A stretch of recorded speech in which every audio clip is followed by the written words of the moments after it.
మాజీ ముఖ్యమంత్రి వైఎస్ జగన్మోహన్ రెడ్డి గారికి ఇప్పుడు గట్టి షాక్ అయితే ఇచ్చారు. ముఖ్యంగా వైఎస్ఆర్సీపీ పార్టీకి ఒక షాక్ అనేది తగిలింది. అసలు ఎందుకు షాకు, ఏం జరిగింది అనేది పూర్తి వివరాల్లోకి వెళ్తే, ముఖ్యంగా రాయచోటికి చెందిన ముఖ్యంగా శాసన మండలి డిప్యూటీ చైర్పర్సన్ గా ఉన్న మైనారిటీ సామాజిక వర్గానికి చెందిన జకియా ఖానం అనే మహిళ తన ఎమ్మెల్సీ పదవికి, ముఖ్యంగా డిప్యూటీ చైర్పర్సన్ పదవికి, ఇటు వైఎస్ఆర్సీపీ పార్టీ సభ్యత్వానికి రాజీనామా చేయడం జరిగింది. ఇప్పటికే కూడా వైఎస్ఆర్సీపీ పార్టీ అనేది 2024 ఎన్నికల తర్వాత చాలా బలమైన ఘోర ఓటమిని చూసిన తర్వాత మాజీ ఎమ్మెల్యేలు, మాజీ ఎంపీలు, మాజీ మంత్రులు, మాజీ ఎమ్మెల్సీలు అందరూ అది ఇది అనేవి లేకుండా ప్రతి ఒక్కరు కూడా పార్టీ మారే ఆలోచనలో ఇప్పటికే కూడా చాలా మంది కూడా ఆ పార్టీ నుంచి పక్క పార్టీకి వలసలు వెళ్ళిపోవడం జరిగింది. అయితే గత కొద్ది రోజులుగా చూసుకుంటే ఈ వలసలు ఆగాయి. వైఎస్ఆర్సీపీ పార్టీలో వలసలు ఇంకా ఉండవు అనుకున్న నేపథ్యంలోనే ఇప్పుడు మైనారిటీ సామాజిక వర్గానికి చెందిన ముఖ్యంగా డిప్యూటీ చైర్పర్సన్ గా ఉన్న శాసన మండలి డిప్యూటీ చైర్పర్సన్ గా ఉన్న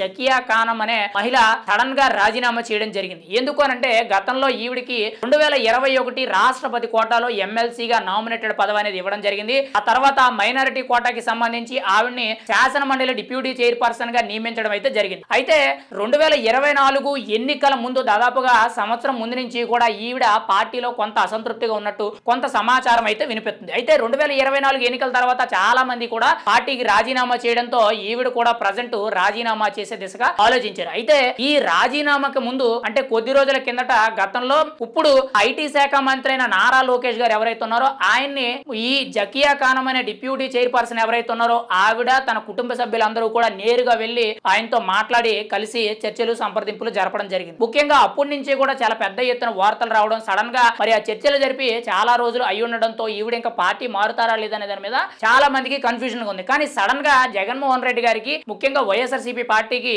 ఒక గట్టి షాక్ అయితే ఇచ్చారు. ఈవిడ పార్టీకి ముఖ్యంగా డిప్యూటీ చైర్పర్సన్ పదవికి అన్నిటికీ కూడా ఒకేసారి రాజీనామా చేసి ఆ రాజీనామా లేఖ పత్రాన్ని శాసన మండలి చైర్మన్ గారికి తన వ్యక్తిగత సిబ్బంది ద్వారా పంపించడం అయితే జరిగింది. ఏది ఏమైనా సరే వైఎస్ఆర్సీపీ పార్టీకి ఇప్పటికే కూడా 6 ఎమ్మెల్సీలు రాజీనామా చేశారు. ఈవిడతో 7వ వ్యక్తి అని చెప్పి మనమైతే చెప్పుకోవచ్చు. ఇంకా ఎమ్మెల్యేలు, మాజీ ఎమ్మెల్యేల కింద పనిచేసిన వాళ్ళు కానీ ఎంపీల కింద పనిచేసిన వాళ్ళు అయితే లెక్కేలేరని మనమైతే చెప్పుకోవచ్చు. ఏది ఏమైనా సరే రోజు రోజుకి కూడా పార్టీ అనేది కుదేలైపోతుందని మనమైతే చెప్పుకోవచ్చు. ఇక్కడ అసెంబ్లీలో ఆంధ్రప్రదేశ్ అసెంబ్లీలో ఆల్రెడీ 2024 ఎన్నికల్లో జరిగిన ఫలితాల వల్ల కేవలం 11 స్థానాలు రావడంతో వైఎస్ఆర్సీపీ పట్టంతా కూడా అసెంబ్లీలో కోల్పోయింది. ఇప్పుడు వైఎస్ఆర్సీపీకి ఉన్న పట్టంతా కూడా కేవలం శాసన మండలిలో అధికమైన బలం 39 మంది శాసన మండలి సభ్యులు ఉండడంతో వాళ్ళందరికీ కూడా అయితే ఇప్పటికే కూడా 7 సభ్యులు రాజీనామా చేయడంతో ఇంకొక 10-15 మంది వరకు కూడా రాజీనామా చేసే ఆలోచనలో కొంతమంది అసంతృప్తితో ఉన్నారని చెప్పి చాలా పెద్ద ఎత్తున చీకట్లో వార్తలు అయితే వస్తాయి. అంటే